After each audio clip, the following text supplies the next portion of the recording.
dây mình rê lâu in nị số ngay in thang in hulem hai hết sẽ cho thì chân rắc cài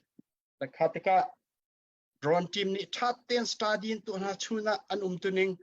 an dậu tích na cả zona nị lar na cả oi khát phạt ngay năm văn thạc mi nan hulai cả zona apur mi dasi sẽ si cái thì có làm mo ti luan bắc luan cái nan hulai ibun tu kan thak kho nak zong study tha te nan zo manan thak video an zaidi an tuning chuna khan an zo tika hiti hen fak ngai an thuat tik na hi nu in chun moto he tarlut in an ngam ti loe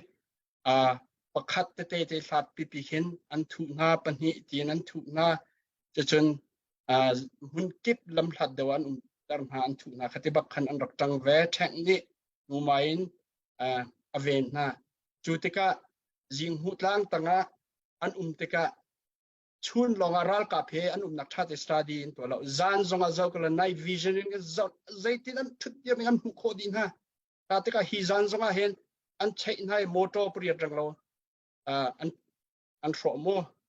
chutika khitluk ke pe thong thum chunge in an thak mi se drone pol ken zo tika khitluk motor fa te lang mi man ke pakhat man ngen lo in khen zai trup hlat an chu an chian ha zonga mo an thro kho de motor kal hei ni phur an ti mian hriam nam an eiding phur mi zong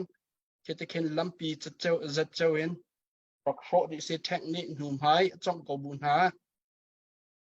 ma chen ke ka zona motor thro long silo in an thil phur mi mangin an khang de an ti din ha ti mi kha ka long silo tak taken mi pi ni van hu ve ko tia ka zon van share chin min se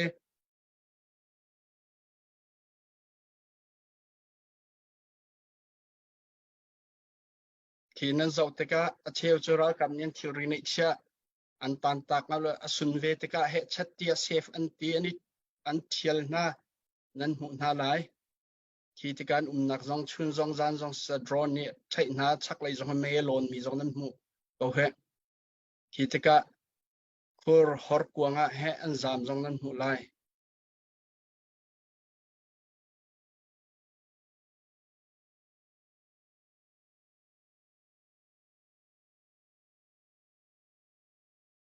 vial te he chun next nan van zo tika coral kap chu zai tlup tha keral kap an that tin zo la minong homan a chol mi kan nan hun ha lai lo coral kap an ti lo hete tin nan ro lai drone ni tha ten study to no camera he e ka zona ta nga hen athak lai nan van hu lai e kan hu lai ya ping pi cha thak ti zong nan ro lai nai de in nan van zo a chun hi khur hor tanga hen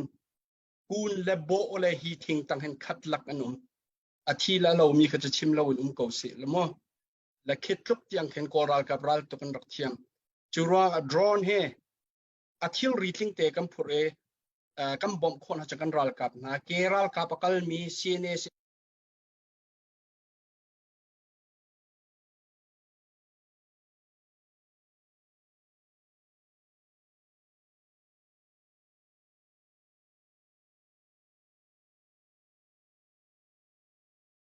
keral kapakal mi cns keral kapakal mi cns cdf chansia kan him naka fak tuk akam bombing mi chilen city mi ka hen fiang ten nam mulai camera tha kan nei jong ka be pi drone long selo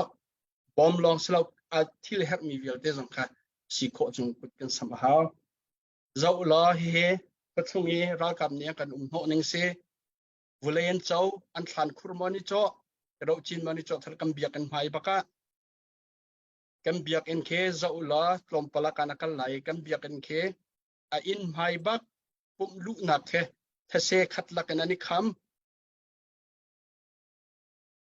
zo thasen he ten kan biak kan ani kham biak kan adu to kan lor no chunga zun ding an zu thol he